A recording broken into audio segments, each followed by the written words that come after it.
Hi guys, Freddy here. Welcome back to the desktop for another retro RPG.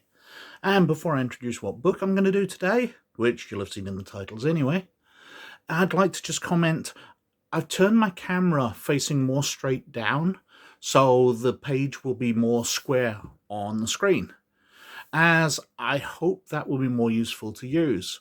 It makes it a bit more difficult for me to view, but I'd like any comments below if you can tell me whether you prefer me doing it this way.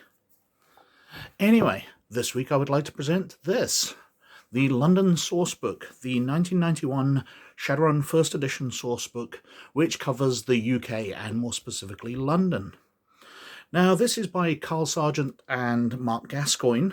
Carl Sargent unfortunately passed away a couple of years ago now, but they were very strong into the British role-playing industry. Mark Gascoigne did things like the Judge Dredd role-playing game. Carl Sargent contributed to Dungeons & Dragons in its early days in the UK, but also Warhammer Fantasy Roleplay, and actually wrote some parts of the massively fantastic Warhammer campaign, which I must feature on the channel at some point, because in my opinion, it's one of the best campaigns ever written. Now, these guys are obviously British, but the London Sourcebook is kind of flawed in that it doesn't really seem to know Britain very well. For example, it mentions within this sourcebook that Inverness is on the west coast, whereas any glimpse on a map shows that it's kind of inland, but it's in an inlet on the east coast of Scotland. It mentions that London has expanded out and encompasses Newcastle and Cardiff without Birmingham being absorbed and it being a separate city, which means that London has kind of grown in this weird L-shaped bubble around Birmingham, because Birmingham's right in the heart of Britain, right in the heart of England. So getting as far as Wales and getting as far as Newcastle is incredibly weird piece of urban growth. But apart from those flaws, it's an interesting sourcebook. I'd have preferred it to be a generalised UK sourcebook than just London, but London is such a massive city even these days that I suppose it's always going to be the focus of anything when you're talking about the UK. Let's have a look at the back cover, and I'll comment more as we flick through the pages. London Sourcebook. From the chaos of Greater London to the majesty of the Welsh Wild Lands and the fey court of Rhiannon Glendower in Snowdonia, the lands of the modern United Kingdom are shrouded in power and mystery. The nobility, megacorporations and ruling druidic government are all locked in an intricate dance of domination as the land itself fights against the toxic death man has brought her. Here magic reigns, oppression rules, and the shadows run black and deep. Welcome to the smoke term. It's party time. For anybody who doesn't know, the smoke is a term for London. That's what we call it. New York is the Big Apple, London is the smoke. The London Sourcebook is a reference for the Shadowrun role-playing game. It details the political, social, economic, and magical power bases of the United Kingdom. Also covered are the streets, customs, laws, and places of interest in London and the surrounding areas. Now, obviously, there's a lot to go through in this book, and I'm not going to dwell too long on any particular parts. I'll just comment as we flick through on parts that I remember and parts of interest. Now, presentation is fantastic. Fazza at this point were really producing lovely looking books. The artwork is incredible, from sort of gargoyles here through to advertising things. Psychedelic marble swirlies available everywhere. Spiny Normans, Dayglow Saxons, but what does it all mean? Chin's Takeout, just adverts for different places. Welcome to Great Britain. Facts at your fingertips. So, conversion of New Yen, which is the currency mainly used in Shadowrun, to Great British Pounds. Road travel, British law and law enforcement. Illegal and addictive substances. Now, of course, let's be honest, life in Britain's not that different from America. You go out to pubs and there's Budweiser available. You go out onto the high street and there's a McDonald's there for you to get snack foods from. It's very, very similar. We drink Starbucks. We are very much Americanized. So, but I suppose there are certain differences. I don't believe that Tesco has taken any grip in America, whereas in the UK, it's almost a law that there must be a Tesco every 2 miles. Every small town has a Tesco store. There are massive supermarkets around. It's just a very common sight throughout. But mainly, we are very American, so I don't see there being massive differences. It should just be adding to what players will know and introducing certain Britishness things. Now, class is a very small thing in the rulebook because in Britain it still is fairly major. If you consider Britain, we still have a royal family, and most of our parliament are from the upper class. Our prime minister went to a public school, a very posh background, into one of the big universities and all that. Britain is very set by its social classes, far more so than America. Keeping leafing through.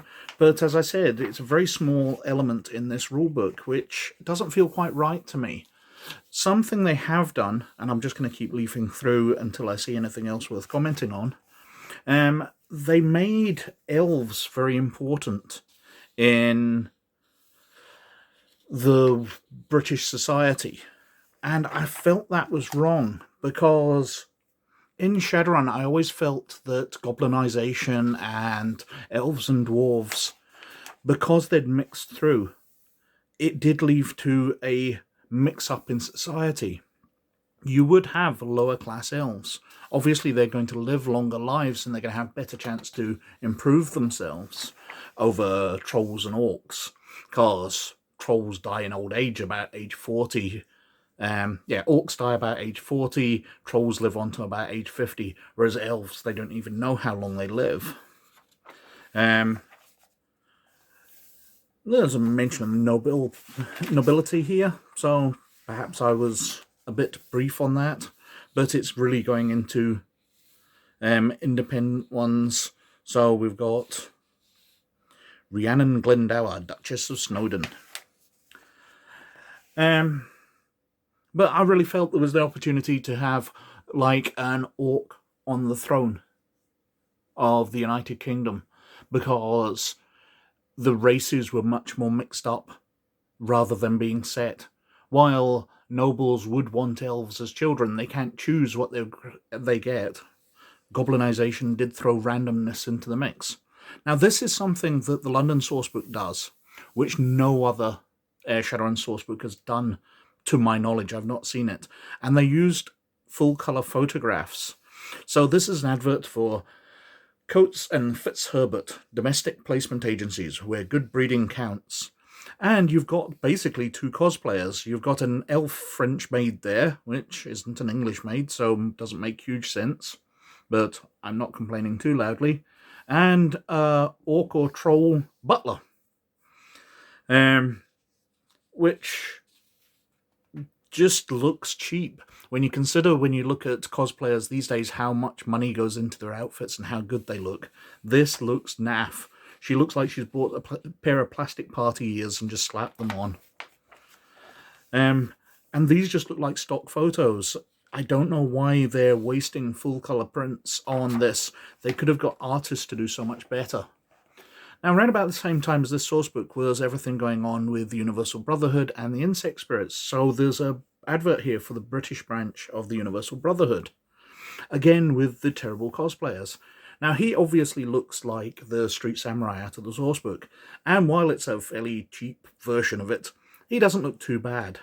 But the elf in the onesie, I really don't get. And why this man's wearing a pair of tights, I have no idea. It was just bizarre. We go through Druids. So druidic magic is far more something in Britain because we have a history of that. Obviously, we've got Stonehenge, which was built by Druids many millennia ago. We've got the British economy. So major corporations. So we've got large foreign-owned corporations and a bunch of British ones. And just pages of this, just detailing the companies that Shadowrunners are most likely to run against. Crime and organised crime. The Asian gangs influence. Then we're on to London itself, the smoke. Getting around London. The London Underground. What's the comment say there? My, oh my, oh my. The tube's a bit dodgy these days. Me and mine see you and you're there soon. That's sad. The Underground had a bad reputation at one point, but it seems fairly safe to me, but I am only an occasional visitor to London. Perhaps I'm oblivious to everything and have just been lucky. Now, the British Broadcasting Corporation is partly funded by government, but mostly by direct sales of rights to its programmes and overseas broadcasts. Oh, Boris. For those who aren't aware, there's a big movement in the government now to make the BBC pay for itself, to stop it being publicly funded. And that's going to be a terrible loss because they're going to have to lower their standards. And one of the advantages we've got with the BBC in the UK is because it's publicly funded, it can be held to very rigorous standards of political impartiality and reporting standards. And because the BBC is so good at that, it drags all the other sources of news up.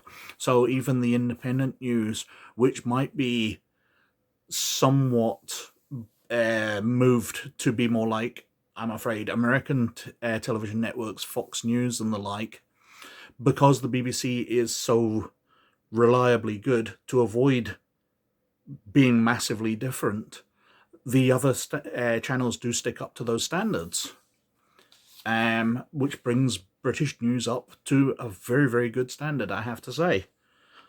In a fairly boastful tone as well, I must say that.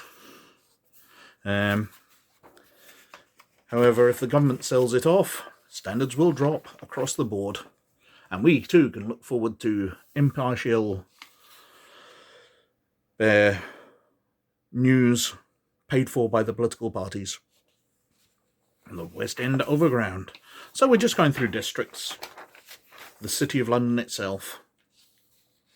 I'm not sure how much it goes through the City of London, because in reality, the City of London's a real oddity, because the City of London, as a district, rather than the city called London, there's an area in the middle called the City of London. And it's where all the banking goes on. But the City of London itself predates the United Kingdom. It predates England as a country. It goes back as far as the Romans, pretty much, and has managed to keep its status because it could never be invaded by the royal family of England without destroying it. So bargains were always made.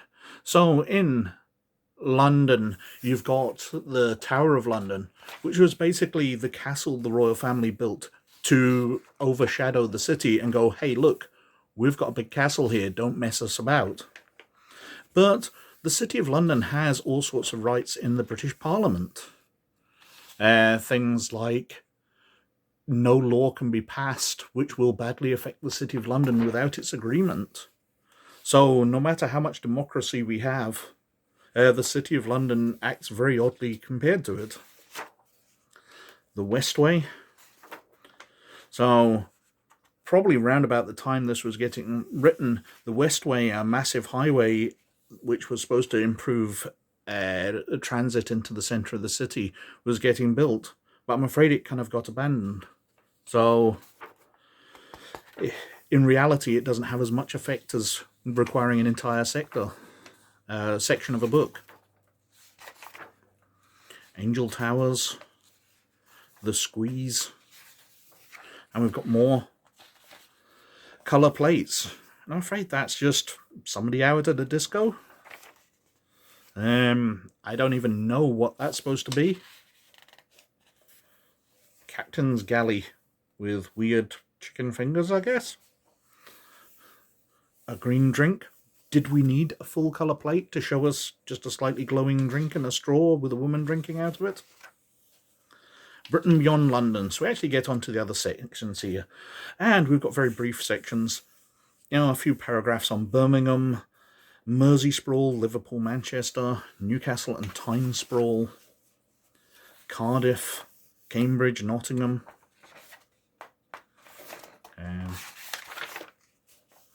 Edinburgh. No mention of Glasgow. Glasgow is the second city of Scott Sprawl. Though gang warfare is infamous, this activity is confined to well-defined areas of the city, and almost exclusively human preserve. And that's all the mention of Glasgow gets. While Scotland is less than a page, the fact that Edinburgh, which is the much smaller city in Scotland, gets far more. Because an old Scottish saying is that while Edinburgh is the capital, Glasgow has the capital, because it's the bigger city. It has a population which massively outweighs Edinburgh, even though all the politics and leadership now comes from Edinburgh. We've got the toxic zones, the Scottish habitable zone. I wonder if I live in it. The Wild Lands. Dragonland. Deathcore 51. Okay, another advert, this time for a magazine. And kind of cyberpunky, but also kind of fetish. I'm not really sure what they were going for. The photographs are pretty terrible in this. What else we got? I'm dragging this on. The Scottish Wildlands. So, the Kyle of Lochaush and onto Skye, the sacred Isle of Iona, now a druidic site. Scots clans. The old Scottish clans are more dourly adhered to among the hardy, almost atavistic settlers of the Wildlands than anywhere else in Scotland. Clans kind of forgotten about. I'm afraid American visitors pay far more attention to what clan they were from than anybody does in Scotland. We've got our families, we don't really remember the clans, to tell the truth. Perhaps some more parochial types do, but I can't think of anybody who's ever told me what clan their family was from. We've got Turn and Og, which got its own sourcebook. And Turn and Og is Ireland, which is unified and is under control of elves. Like the Tiangaya. Street slang. Parent animals of Britain. Well, it should be a fairly good area because Carl Sargent was a parapsychologist, so into the paranormal as his degree. He was a very educated man, I discovered when I was researching this. Arms and equipment. We've got Druids and their totems. And then we've actually got some good Shadowrun artwork. Actual colour plates of stuff showing us real Shadowrun stuff. Now, comparing that troll to the photograph of the troll butler we saw earlier, we can see that the troll butler is just a guy in a rubber mask. It's terrible. The Guardians of Castle Harlech. The Cyber Knights. Which are interesting. I'm not going to say they're good, but they're interesting. UK timeline in brief. Some maps. And we can see the zonal map with the toxic areas. Apparently I lived within Scott Sprawl because I stay down on this side of Scotland. So I stay in a giant city. And that is the end of it. That's the London Sourcebook. As I said, it was a 1991 Shadowrun Sourcebook, which is fairly interesting. It's not one of my favourite sourcebooks. Probably as somebody who lives in Britain, I found it extremely flawed. I'm very disappointed that the two authors who are British did such a slapdash job on it. But there's a lot of interesting stuff in it. There's those colour plates which are laughably bad. And it's first edition Shadowrun stuff, which is quite nice. Anyway, I have definitely warbled on for far too long in this video, so I'd just like to thank you very, very much for watching. Please like and subscribe and even comment below, especially if you like the camera being more focused down on the page so you can see it more squared off. As comments, likes, subscriptions obviously do me very, very well with the YouTube algorithm gods. Anyway, most of all, you look after yourselves, and I'll catch you later. Bye now.